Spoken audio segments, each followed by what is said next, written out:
Now I'm going to close with 10 words of counsel that I want to give to persons who are not married but who have to deal with sexual desires. And many of these are helpful also, I find, still in married life as well. Some of them have a very masculine orientation. I can't help that. I know that temptation better than I know the female temptation. Some of them are do's and some of them are don'ts, but I intend all of them to be positive in the sense that they are all intended to preserve your freedom from any enslavement but one, slavery to God. Number one, do not seek regular sexual gratification through masturbation. It is a tragedy that I never heard that word in church. And I can only remember hearing it once in 4 years of college from every day going to chapel. One time my father mentioned it to me. What in the world is wrong? How was I supposed to do anything right? How are they supposed to know? Masturbation is self-stimulation to orgasm or climax. And the reason I say don't use it is because it, number one, will not solve the problem in the long run. It does not relieve the pleasure and the pressure very long. Number two, it becomes habitual. Number three, it produces guilt. Then more importantly, the last two arguments, it contradicts the God-given design for sexuality. Our bodies and our desires are designed for fulfillment through personal union. And self-stimulation contradicts that purpose and inevitably produces a sense of wrongness. But perhaps most importantly of all, masturbation is inevitably accompanied by sexual fantasies which we would not allow ourselves in reality. And therefore we start to become like the Pharisees, well scrubbed on the outside and inside full of perversions.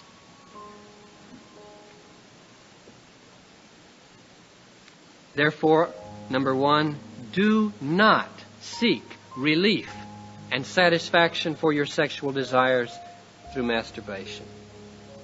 Second, do not seek sexual gratification through touching and being touched by another person, even if you keep it short of sexual intercourse.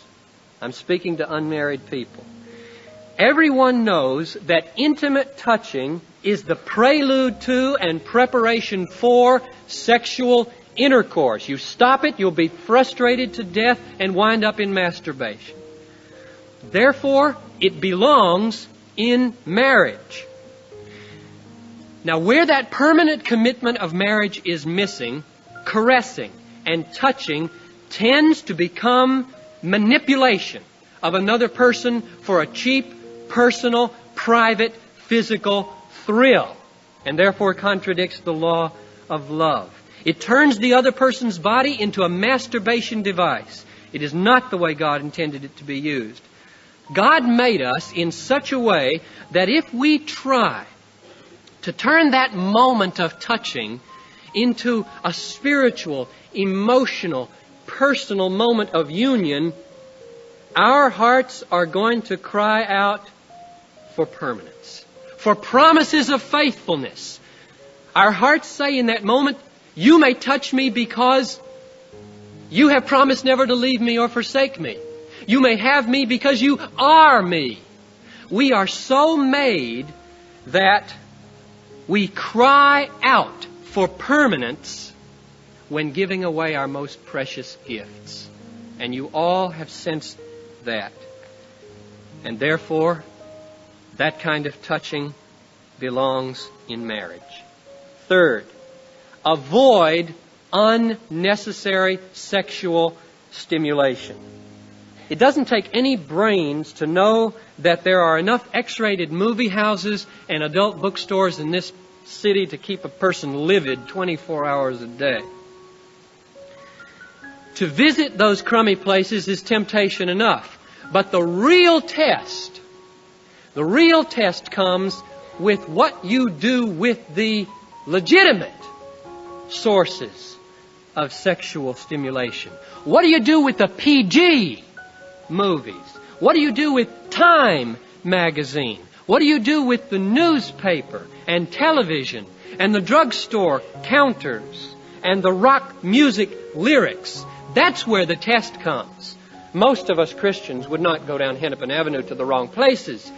But oh, where we will go, what we will listen to, what we will allow our eyes to dwell upon. This is the great test of whether we are free or whether we are enslaved to the slave master of our bodily passions, to keep on looking and keep on listening and keep on doing it.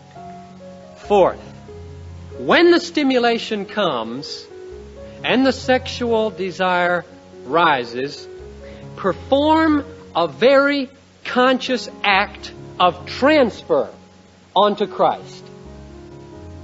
I wish somebody had told me about this and shown me this years ago. I discovered this after I was married. You're riding down the street, and a billboard or a marquee sows the seed of sexual desire and sexual desire for sexual gratification in your mind. And it moves through your body. What do you do? This is what I find very helpful still. You take that desire and you very consciously do something like this. You say, Jesus, it's there now. And I acknowledge that you are my Lord and my God. My greatest desire in all the world is to love you, obey you, delight in you.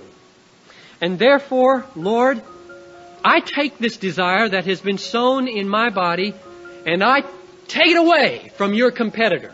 I purge it and I give it to you. And now I desire you with that desire. And I thank you for liberating me from the bondage of sin. It is remarkable of how much power we can gain over the direction of our desires if we go on to number 5, namely, pray. Pray that God will give you in ever-increasing strength that love to Him, that desire to know Him and obey Him above all else. I read a sermon by Thomas Chalmers, an old Scottish preacher, once, entitled The Expulsive Power of a New Affection. The title's just stuck because it's so good. The most effective way to get rid of a desire that you don't want, but you have, is to recognize that it's there, admit it, and push it out with a new one. You can't get rid of it really any other way. Not effectively. Remember, Jesus talked about getting the heart clean of one devil. You sweep it nice and clean, it stays empty, and boom, 7 more come back. So it is with sexual desires. You must replace them with something new, a new affection. And prayer is the summoning of divine assistance to produce those new desires in our hearts. 6th, bathe your mind in the Word of God every day.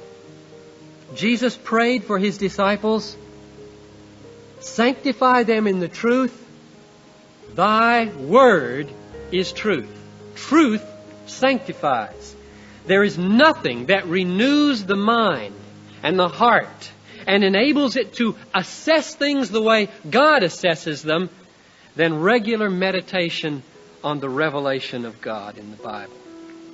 The person who does not take up the sword of the Spirit is going to lose in the battle for his body.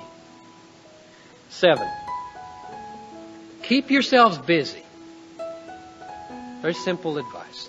Keep yourselves busy And when there is need for leisure, seek your leisure in things that are, to quote Paul, pure, lovely, gracious, excellent, worthy of praise.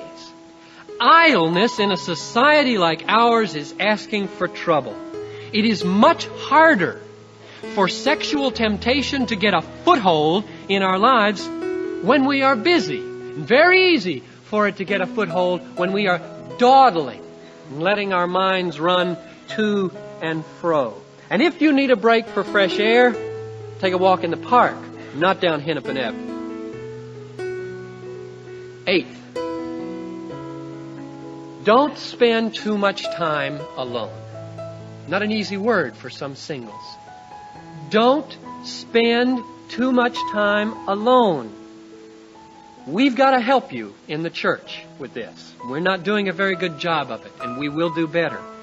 You must spend time with Christian people.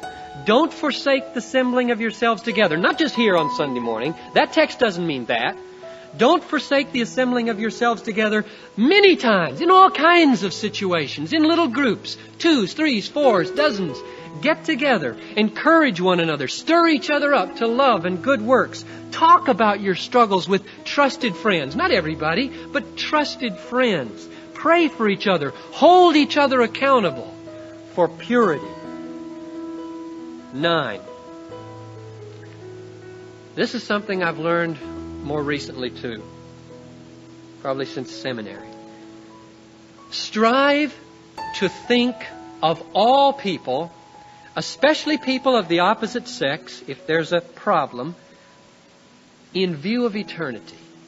It is not easy to fantasize, sexually fantasize about a person if you think about the eternal torment that that person may shortly suffer in hell due to their unbelief. It's not easy.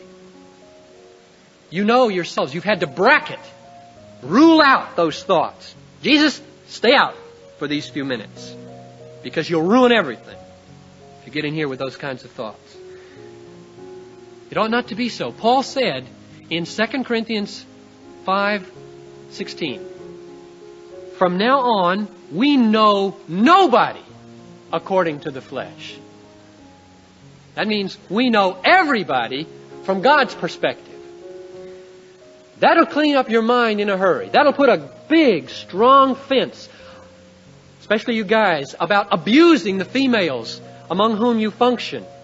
It will not allow you to depersonalize them and treat them in your minds in ways you'd never treat them in person.